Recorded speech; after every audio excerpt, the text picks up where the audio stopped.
Hi everyone! Thank you so much for tuning in tonight. On behalf of all of us at Books and Books, I welcome you to a virtual event with Chantel Acevedo and Adrianna Cuevas to discuss MUSE SQUAD, the mystery of the 10th.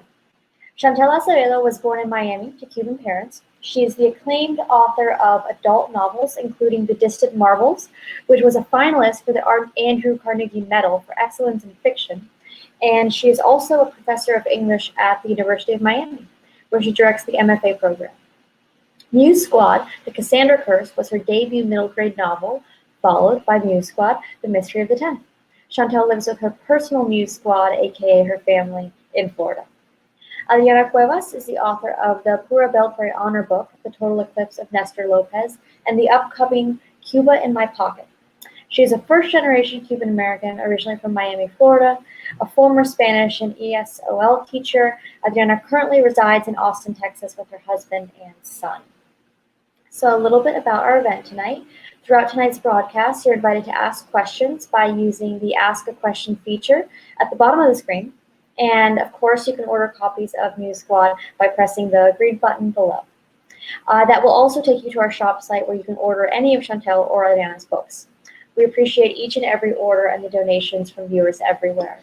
And now I'm going to bring our guests to the virtual stage. Hi, everybody. Hi. And Adrianna. Yay. Hello, my friend. How are you? Good. How are you doing? Good. I see some on familiar this wonderful faces. day. Oh, it's been such a good day. I think people who aren't authors maybe don't realize, but we on book birthday spend most of the day online. Yeah. And we try to avoid, websites that rank your book, because that can be, not scary. doing that. That's madness lies that way. Yeah. But I have a thought though. So when did first MUSE SQUAD book release? Almost exactly a year ago. It was July 7th. Okay. So my question for you is, how is this time different than last year? Because, I was like you, Nestor came out, July 21st. Oh my gosh. Yes. So, I mean, we were all a little bit panicked then, weren't we? Yeah. It's not that different though. I mean, I think if I were to do one, have MUSE SQUAD 3, which isn't happening, but like if there was another book coming out next summer, I think I'd probably be at the bookstore. I'd be at Books and Books. And I know they're starting to do events now in the fall, hopefully. So I think we're still just shy of. We're almost there. Yeah. Really coming out of it. So it's very similar, in that way, it's really similar. I think, I feel like my last 3 book launches, the 2 MUSE SQUADs and The Living Infinite, which was my last adult book, were always accompanied by chaos. So The Living Infinite came out during a hurricane. I was, sheltering, and that was my book birthday, and there's a tropical storm. Luckily, Miami's being spared, but that's sort of the dominating there's news. a theme. Yeah, there's a theme. I feel like when I have a book launch, chaos follows. So I'm not going to discourage you from writing more books, but no. As Amparo says, chaotic vibes. So exactly. I live for that. Yeah, I live for that. Cubanos, that's what we bring with us every year, so it's fine. Yeah, chaos. Completamente, every time. Yep. But it's been fun. And I think that the best part, of your book birthday is as much as here's the book going out to the world for the first time, it's also that day when your friends and your family really celebrate with you, on that day. And they're all the folks who are, here today. So it's always the most special event, is that launch event, because it's your people come out to support you. Yeah. Well, I think too, because so many if you have friends and family that don't really understand the publishing world and the timelines involved with publishing a book, it's like, I've been hearing about this book forever and ever and ever. Now you finally get to say to them, you can hold it in your hand. It's right. Yeah. And then the ones who won't say it, but they're like, I'm sick of you, right? It's it's been a lot. Are you talking about this now? Nope, I haven't even started. Am I in it? No. Well, then move on. Yeah. There you go. Yeah. That's awesome. I love it. Well, like I said, I have my copy of the first MUSE SQUAD book here, and I am waiting for my second one because it's supposed to arrive tomorrow, and I have promised myself not to stock my mailbox, not to tackle my poor postal worker. But I loved it though, because you had sent me the advanced copy, and it was just, I just loved it so much. You know, the first book, because it takes place primarily in Miami, you know, I could picture everything. It was, you know, the Metro Rail at the opening was my absolute favorite, just because it was flashbacks to my childhood riding the Metro Rail. But what I loved about this second Muse Squad book was that, okay, so I'm like a little uncultured. I've only been to New York once in my life, and that was when I was in 11th grade with my dad. But your ability just to make a setting like come alive and be so vibrant, I don't think I noticed it as much in the first Muse Squad book, because I had no problem picturing Miami because I grew up there. But like your ability to just make New York be this alive place and almost a character in and of itself, I was just absolutely floored, and I loved it. So I was kind of wondering though, like, how your process maybe was different from the first book to the second one. Was there anything that was like just vastly different for you as a writer, or was it pretty similar? I'm so glad that came through. I mean, I haven't been to New York that many times, you know, less than 10 certainly, and never for really long periods of time. That's interesting that you said that, because sometimes I worry that I don't do Miami justice because I know it so well. Like it's too intimate. And I'm not sometimes sure how to describe it. Also, Miami's a weird place to try to describe. This is true. Anyway, right? People don't believe it's real half the time. It's kind of not real. It's like Neverland. And when people think of it, they think of South Beach. They think of like that imagery, and they don't think of like the places where most people actually live, right? So I always struggle a little bit to describe this place. And I can see why so many writers are drawn to writing about New York, because there's so much about it that is iconic, right? For this book, I knew I wanted them to move headquarters, right? The original headquarters were, you know, in London, and it's a portal story, so they can really go anywhere. But in the original book, I had, you know, established that Callie, who's the main character, that her parents are divorced and her father lives in New York City. And so I knew that in book 2, she would spend the summer with her dad in New York. When I was first coming up with sort of what the story is and the actual, like the specific setting of it was, I needed to find a museum in New York. And I didn't know which one to pick, because New York, like London, right, is like museum central, right? You're just rich with museums. And my agent, her name is Stephanie Abu, and she's a delight, was like, no, you don't do the Met, and don't do the Natural History Museum, and don't do MoMA, like don't do the places that everyone knows in New York. Let's do something different, you know? And so she encouraged me. This is what a great agent I have. She's like, come visit me. You can stay in my place, right? So, and we've become friends. So that's cool. And so I went and I stayed with her, and we were like on the hunt for cool museums. And she suggested the Hall of Science in Queens, because that's where she liked to take her children, like when they were a little bit younger and they loved going. And so we took the subway and got off on 111th, and that neighborhood immediately struck me as very familiar, even though it was New York. It felt like Hialeah, which is where I grew up. Oh. Right? It was like Hialeah, but the buildings were brick. You know, the palm trees were not there, you know, but there was something about the culture of the place, right? Like very diverse, like music playing everywhere, like people were sort of hardworking people. And I just felt like this feels like home, right? This feels like a place that in another like alternate universe would have been my home, like where my family would have settled here, you know? And just down you get off on the subway station, you walk through this neighborhood, and there's the Hall of Science, which is also the same. It shares the same space as the zoo and the Botanical Garden in Queens, right? It's this massive green space. And so we spent some time at the museum, and I got to imagine what would be some interesting portal entrances for the muses, and I was sort of sold on this location. So that was different for me, because I actually was at a place and was like hunting the story, like, you know, in a place. And so that was a different process for sure. But I did a lot of, you know, like I remember in the editing process, you know, my editor's in New York as well. She's Kristen Renz at Balzer and Bray. And I remember her writing to me and saying, no, she would not have taken that train. Right? Like she would not get off there, right? Like she can get off closer, right? And so like there were those little things that New Yorkers would know. And so hopefully I got that stuff right, but I'm grateful to them, because I wouldn't know what to do. Yeah, you have fact checkers. Yes, that's right. It's always good. Editors save lives. It's true, Amparo. They do. Totally. Like I can't make heads or tails of like the subway map. Like there's so many numbers for each line, and yeah. But I think too, given what your experience with New York is, I feel like that translated over to Callie's experience. Because she had never been there and she was a little unnerved at trying to find her way around. So I think you presented it really well in terms of a first timer's almost experience in New York. Yeah, that was a gift, right? Because I was like, I got to write her as a complete, in the parlance of my 9-year-old, a total noob to New York. And so is the rest of the MUSE squad. Like none of them are from there. So they're just, it's like they're just running around, like lost cats, like in this city. But they somehow manage it, so it was fun to explore that feeling of like, this is so exciting, but also I'm completely terrified. Right. And then we also have this like big mission to do. So no pressure, but you really do need to find your way around. Right. Exactly.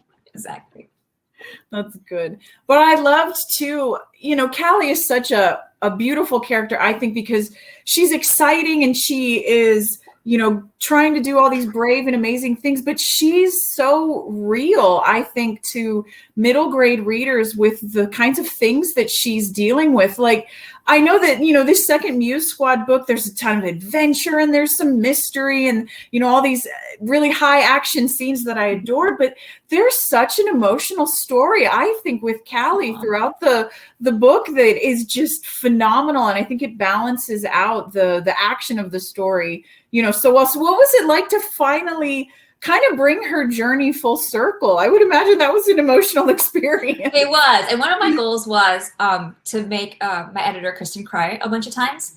And she did. She said she did, like in all the right places. So that was was good. In the right places. That's important. Not, oh my gosh, she's getting off at the wrong subway stop again. Yeah. And it's not like sort of like crying because of tragedy, right? Right. We're crying because like a character's journey has been completed, and it feels right. And there's Kristen saying I did with every single thing she did. But like those moments of like, I think when the character feels like they've come into the fullness of their being, or they've had an epiphany, right? And it's one that's full of emotion and it's fraught, but there it is. Like I always think that's beautiful. I think it's especially beautiful in children, like when they have, and you have a son and I have daughters, and when they sort of their eyes light up with a realization about something, it's the most moving. It's the most moving thing, And so there were a couple of themes I wanted to hit upon. One of them that was interesting to me in the first book, and I really sort of really explored it in the second one more, is that Callie doesn't have any particular passions, right? And that is, I think, really uncommon in children's books. Oftentimes the characters are very, because you want a character that sort of stands out and is sort of alive, can live in your memory, right? People give them like their thing, right? Like, so every, characters have a thing, a passion, and so there'll be a lot of books where it's a kid who's only in the 5th grade, but they already know they're going to be a botanist, like that kind of like focus. But my experience is that most kids aren't anywhere near that, right? And my eldest, who is now in high school, struggled with that a lot, with feeling like, what's going to be my thing? Like, what's my thing? And sort of incessantly searching for her thing, Yeah. And so I gave Callie, I gave her those same feelings and that same emotion. Like she feels a little unmoored, whereas all her friends are discovering their passions. And she's like, I don't even, like, I'm the muse of epic poetry. I don't even like poetry. Like she's like, this is. That was the greatest thing, honestly.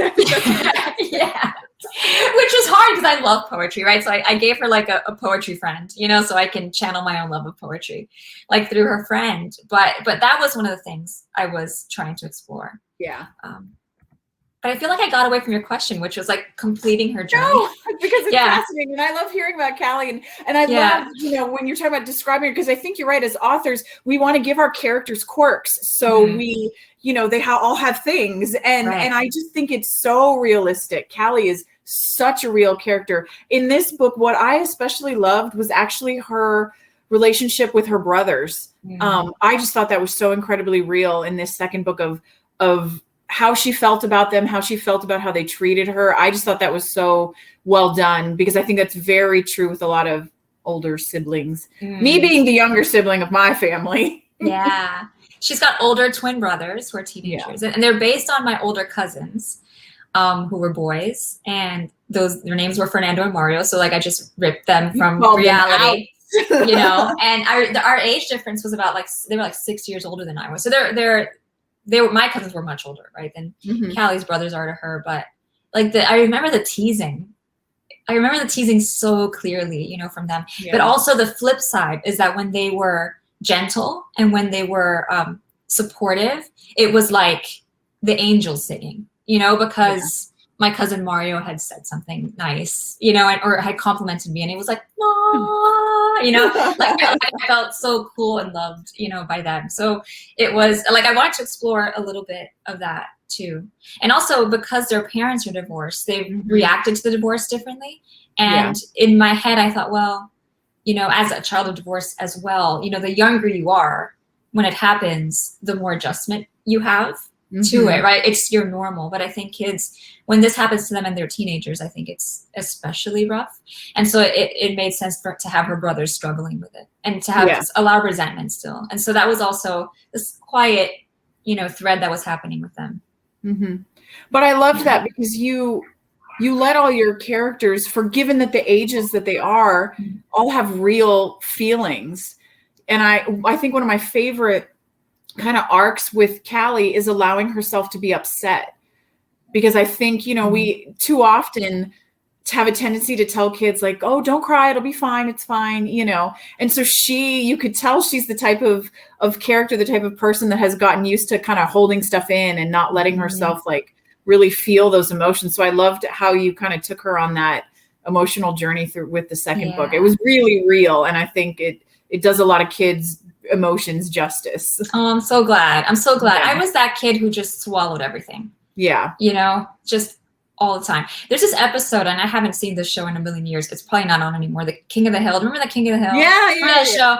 Like, there's an episode where like the uncle is trying to teach the niece like how not to be emotional, and he's like, just swallow it, right? Like, and they do like this like ridiculous swallowing of like their emotions, and ultimately it's the worst advice. Oh, terrible, you know, in the world. But like as a kid, like that was the advice I was telling myself constantly, and I used to like brag to my friends like, I don't cry, like I never cry, you know. Not even in movies. Like that was like my tough girl thing, but like inside it was like, you know, puro llanto on the inside. Exactly. But like, I was like, to be honest, how do we not express? Yeah, like I was stoic, you know, and like, and again, and a lot of, I think, writing this series has been looking back on like little me and like what was mini Chantel going through, and what was some of the advice I wish I had heard, you know, or what are some of the things I realized a little bit later in life. So that was part of it. Callie holds a lot in. Yeah, she does. But so emotional things aside, I also super loved a lot of the, you know, obviously the mythology and the action.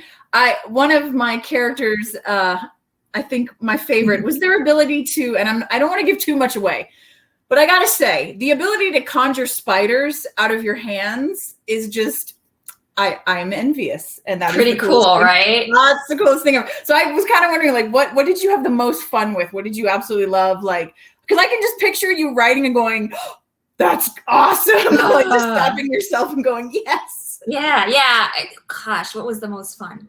So much of it was fun. I think writing the Gray sisters was so fun. Oh my God, they were also they were also my favorite. I adored them so much. I love viejitas, and these particular viejitas, right? These are the three sisters that you've seen in other stories, right? They're the fates, right? And so they have one eye and one. Was it one eye? One tooth. One tooth. Yeah.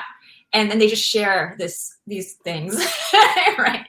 And so I think for a middle grade writer, like that image of like popping out an eye and giving it to your sister and she pops it in and now she can talk to you is like, I don't think there's anything better than that. In fact, one of the first things I wrote was that scene. And I think the chapter is called Gross, Gross, Gross or something like that. Like, you know what I mean? Like that was like, I think maybe that's what the chapter is called.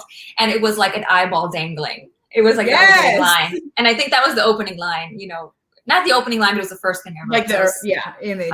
I was so delighted by how gross that is. And I loved seeing just all the muses' reactions to that, like when the eyeball falls on the ground and they've got to grab it. I mean, it's just such a fun scene because it's so, at least for me, like that's my kind of middle grade story where it's just ludicrous and awesome at the same time. Right. But it was so fun bringing in all these other characters from Greek myth into it. So in Muse Squad 1, you don't see them, right? It's the muses, and then I think there's like a nymph in the Thames, like whose tail pops up for a minute.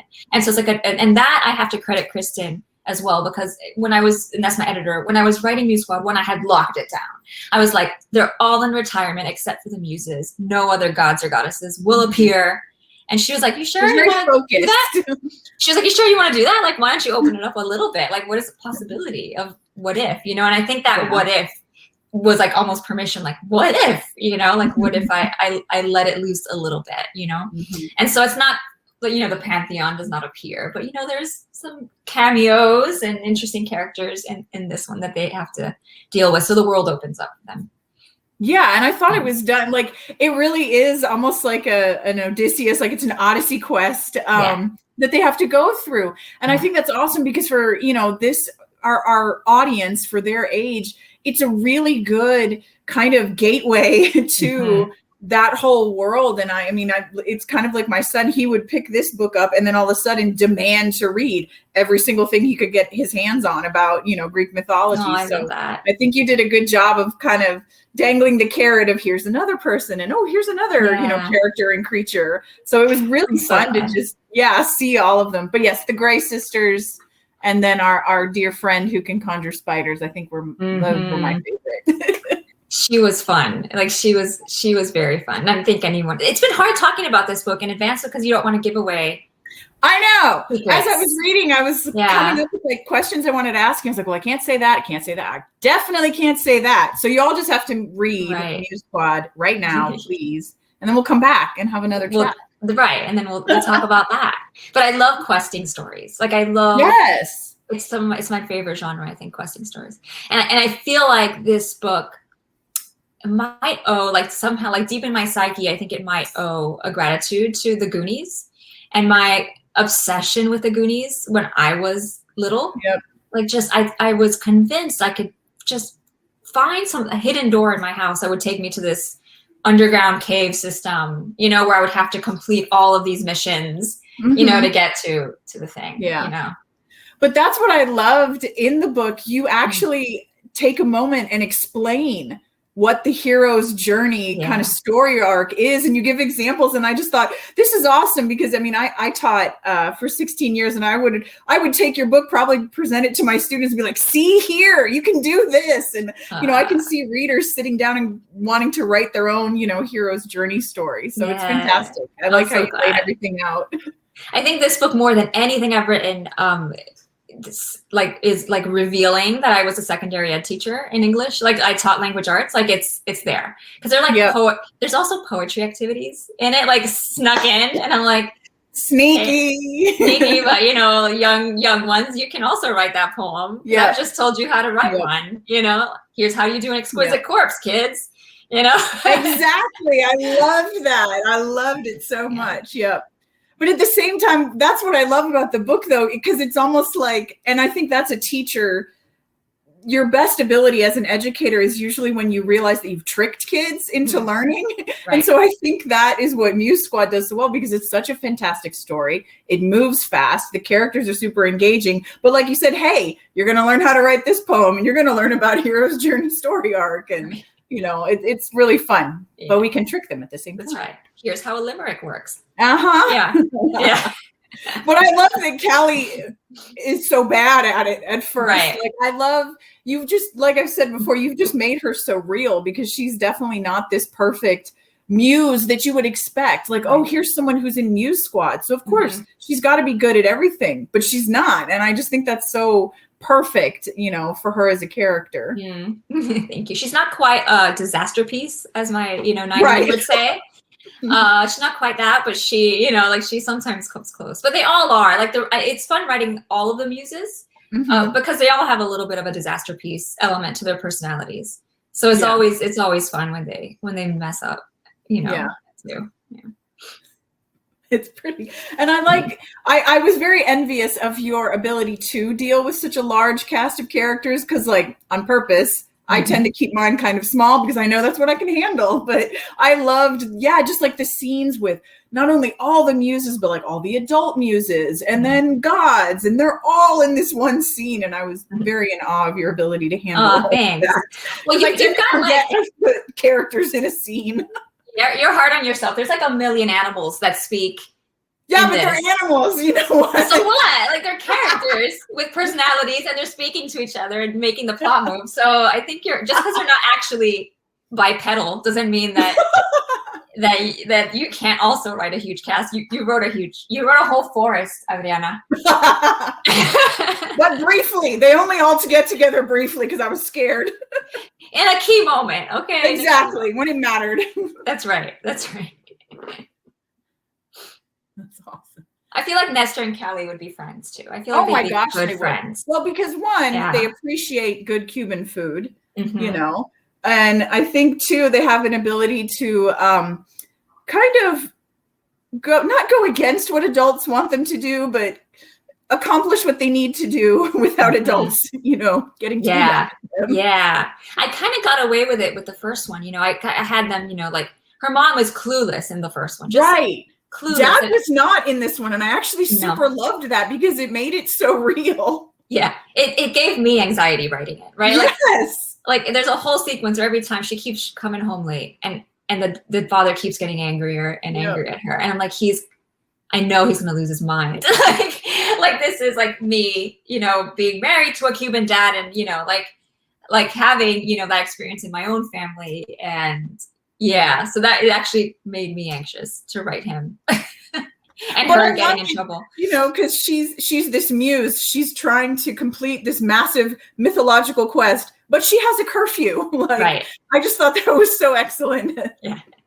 And then you find out she could have worked her way around that. Like I know. Magically, and it was like, oh right. Like all of that. Stop time, right? Oh yeah. Whoops. Oh right. Yeah. That was fun to write. That was fun to write too. Yeah. Yep. I'm going to peek at our questions that we have here.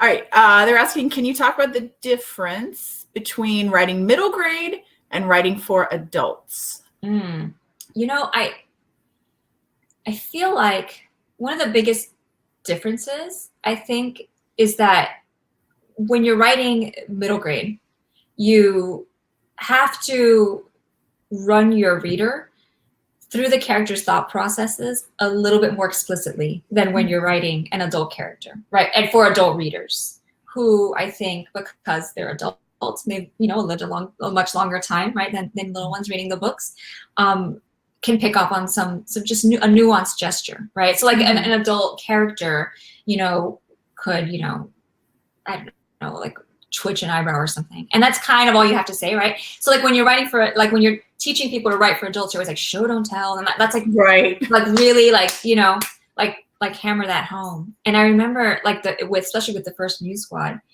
and being the first thing I'd written that wasn't for an adult audience. And I remember my editor doing a lot of like, take us through her thought process here. And I was like, why does she keep saying this to me, right? And I was like, wait a minute. It's because, of course, because it's all brand new to an 11-year-old, and the reader's 11, and this is all brand new to an 11-year-old reader as well. So you have to slow down the thinking that's happening on the page, right? Yeah. So Callie, you know, her father says something to her, and she's got to process it on the page. You can't just assume that the reader knows how she's going to react, you know, where you can take your hands off that wheel a little bit when you're writing for adults. That to me is I think from a craft perspective, one of the biggest differences. And I think one of the key ways that voice becomes a different voice, right?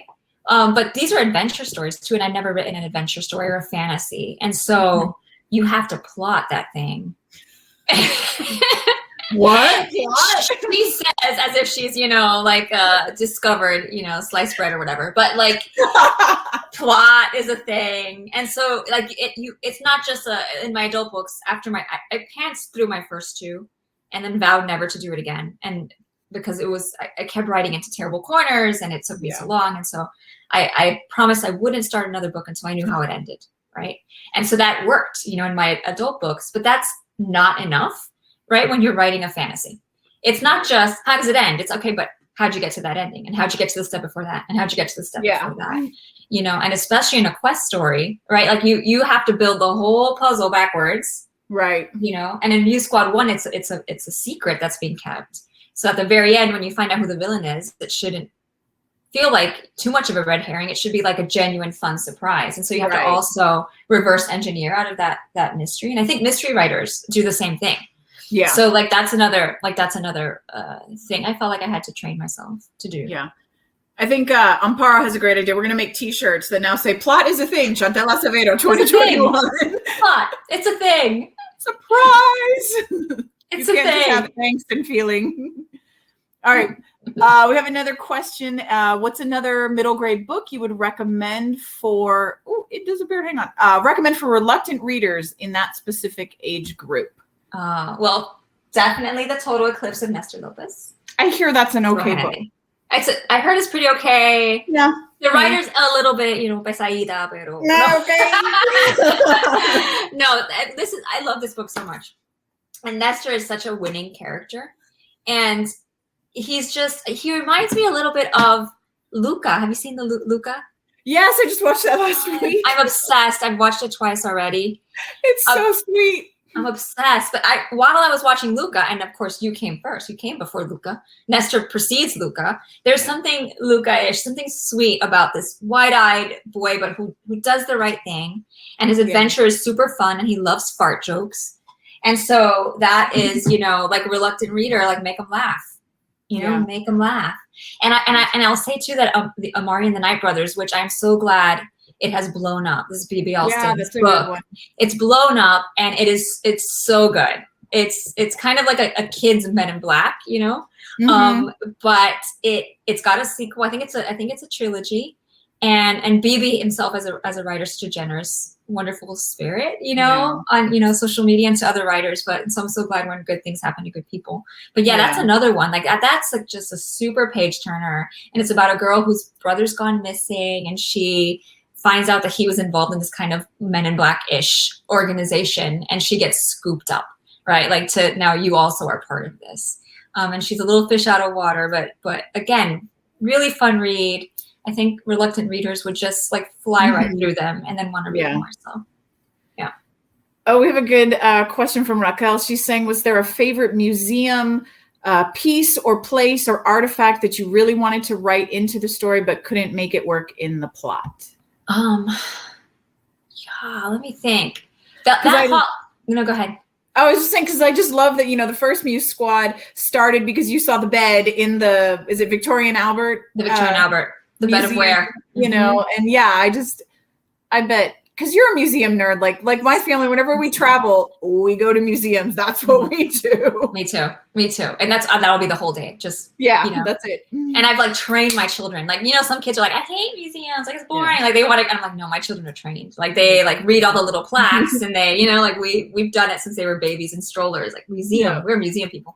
But the Hall of Science is such a fun museum for kids. There was so many exhibits that I spent time looking at that I couldn't really work it into the plot. Yeah. Like there's like a math exhibit, which I loved, and I'm not a big math fan, but there's a math exhibit, which I couldn't, really work into the thing, in any way. But I will say that where the muses meet, it's the Great Hall. And the Great Hall is this beautiful sculptural room, and it's, I don't know how many stories tall, like a cylinder, almost like being inside a silo. And so imagine like you're in a silo that's concrete, but cut out is all like these little squares. And in those squares are cobalt blue glass. Oh my God. You're in this crazy structure, and it looks like you're inside of an alien spaceship. And the moment I walked into that, I was like, this is where they meet. Like, this is so magical. And then here's the other thing that's super dorky about me. Like, I am obsessed with world fairs, and I did not know that the Hall of Science is on site of the 1964 World's Fair. Oh. And so I was walking around with my agent, and unbeknownst to her, we pass a table that starts talking about this place and the World's Fair connections, and the Great Hall was already there in 1964. And I'm just like, stop, Stephanie. I need to read this for like an hour. And she was like, oh my God. She'd already been through a World's Fair book with me, which was The Living Infinite. And she was like, not another World's Fair. And I'm like, oh, it's happening. This is this is my secret World's Fair book. So no one really knows. Now they do, but this is my second World's Fair book. Is The Mystery of the 10th. That's awesome. Yeah. Let's see. Did you have to do a lot of research for the mythology in both books? If so, what was the most interesting thing you learned that maybe didn't make it into the book? I had to do, I think, more for the first Muse Squad only because I didn't know that much about the muses. I knew there were 9. You often see them in buildings like this. Yeah. Holding up columns or whatever. I didn't know much about them. So I'll tell you one thing that didn't make it into the book and one thing that did, based on that research. When I was first coming up with the first Muse Squad, I didn't know.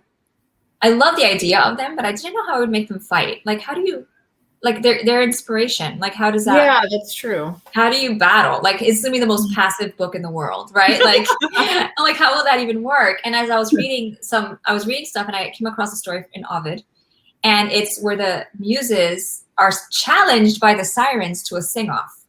So it's a story in Ovid, and the sirens hadn't come into my planning of the story either yet. And I'm like, why would? Because the sirens are singers, right? They lure the sailors to their deaths, and the muses are artists, right, and scientists. And so they challenge the muses, and of course they lose because I mean the muses are the source of all inspiration, right? Ostensibly, they've inspired the sirens themselves to sing, so no one can beat them, right? It's like Miley Cyrus challenging Whitney Houston, like it's not going to work, right? So they win, and they punish the sirens by plucking their feathers. Ow! So these like muses, who we see as very passive in Ovid's version, literally pounce on the sirens and pluck them bald, right? Like, how dare you challenge us, you know? Yikes. And so when I read that, I was like, oh, they can fight, right? Like that. This is canon, and they can fight, right? And so they don't pluck anyone, but it like dawned on me that they can use their inspiration powers, right, to convince you to do something you don't want to do, right? So there's like a darker side to what they can do that they don't do it. They don't do it easily, or like they don't do it happily, but they will if they have to, you know? So that didn't make it into the book. But in the second book, I wanted to incorporate something about how we always see the muses in art, and that's always with an emblem.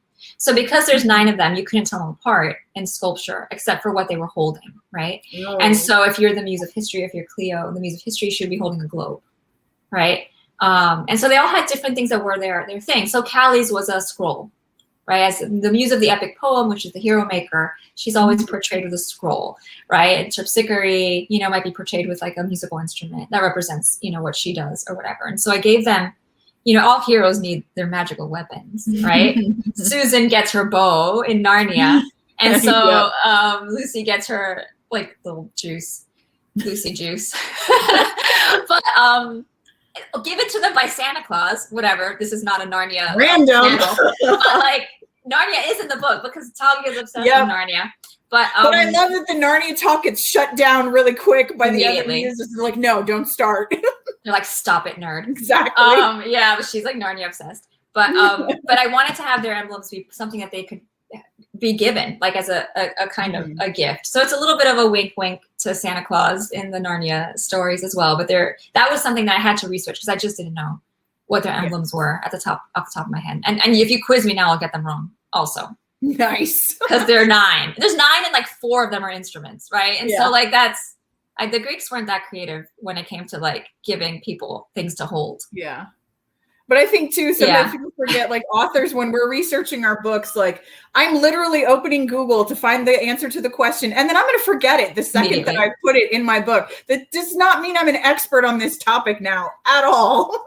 I'll Google it 10 times. And then the other thing is then I'll come to the finished work and I'll come across a fact. I'm like, oh my God, did I look that up? Or did I make it up? Right. And then you like mini panic that you just BS'd your way through that. And then someone's going to call you on it, you know? Yep. But no, I always do look things up. So. Yeah. Let's see. We had a couple more. What was the most enjoyable part about writing friendships in The Mystery of the 10th? I think the most enjoyable part is writing new and potentially awkward friendships. That was the most fun thing. So Callie comes to New York to spend time with her dad, and because her dad and stepmom work, is immediately thrust into summer camp. unbeknownst to her, is an arts camp. And because dad is slow to sign her up, she's with the poets, and turns out there's only one other poet. And so this is Maris, who is a new character, and I love her very much. And she is a very devoted scholar of poetry. And so she's Callie's opposite. And so Callie, unknowingly makes, like excludes her sometimes or teases in a way that's not okay, But slowly as the book comes together, Callie realizes Maris's quirks, right? And they become true friends, right? Because they're flexible with each other. And I think that's always the most fun to write, right? There's instant friendship, right? Like, what's that movie, Step Brothers with Will Ferrell, where they're like, "Are we best friends now?" Like, exactly. I say that line all the time when I meet someone really cool. Like, "Are we best friends now?" And then they get scared and run away. But and you're not best friends. No. So there's that, and those are always fun and magical. Like when you meet, people like that in your life. But I think there's something so special about someone who, when you first meet them, you go, and then over time you realize, oh, I was mistaken. Like, they're awesome. Like, and so I think that can be such a solid foundation for a friendship. And so that was really fun to write. Yeah. And I liked that because with Callie, I admired that with her, and I actually related to that with her, of meeting somebody new and you're kind of testing the waters, and then you realize you've maybe said the wrong thing, and oh my gosh, I think I just hurt her feelings or made her mad. It's so true, because I think so many times kids probably see when they're reading middle grade people that are thrust together, and like you said, we're best friends now. Like that tends not to happen as people are feeling each other out in middle school. And and I think giving each other grace is so important. Just giving each other grace is so important. And sometimes even my kids will come home and be like, "Oh, so and so said something." I'm like, "Okay, well, let's think about why she might have said it," and like trying to understand the other person's perspective before you jump to any conclusions. I think that's all important. But as Amparo says, you end up just communicating with memes and inside jokes 24/7. Because she's outing me. That is how she and I communicate. That's the best. When you get to that level of like, you're just communicating in hieroglyphics at that point. Yes. Is absolutely the best. That's actually how my son and I communicate now, and it's the best thing ever. So yeah. I love it. That's awesome. That's awesome. Well, I think we did all our questions. Oh, nice. Because there's so many things that I do want to say about the book and ask you about the book, but I can't yet. Because I don't want to spoil it. Spoiler. Well, hopefully your copy gets to you soon. Look, this is like a rendition of it getting to you. Yeah. It's getting to you.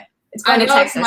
My poor postal worker, I hope that he is prepared for my behavior tomorrow. Oh, you're just going to say. Well, do you want to say, before we log off, do you want to say something about your new book coming out, Cuba in My Pocket, which I cannot wait to read? Super quick, because it's your day. I know. But yes, so I do have a book that's coming out September 21st, Cuba in My Pocket. For those of you who are fans of Total Eclipse of Nestor Lopez, it's slightly different in that it's a historical fiction. I promise the same fast pacing is there, the same little bits of humor, but it is a much more emotional story because I wrote it based on my dad's life and his journey emigrating to the U.S. from Cuba in the 1960s. So it is my family story. It's a story in my heart. So I'm really excited to share it soon. I cannot wait. I cannot wait. It's so the cover's so special, and I know the story behind it is special too. So I love it. Yeah. And I just dropped the link in the chat if you guys want to go check it out. We're so excited. I love it. Well, thank you guys so much. This was such a great talk. And the questions were all great too. So thank you everyone in the audience who asked questions. If you guys haven't ordered your copies of Muse Squad, you can do so by clicking the green button below. And you can get a signed copy because Chantel was at the store today and she signed tons of books. So we have those on our shelves and we're going to have them at all of our locations very soon.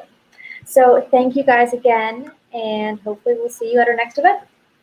Yay! Thank you so much, Books and Books. Congratulations on your book birthday. Thank you, Adriana. Thank you so much for spending it with me. Oh, yeah, of course. Virtual hugs for you. Thank you, Carolina. I appreciate everyone watching.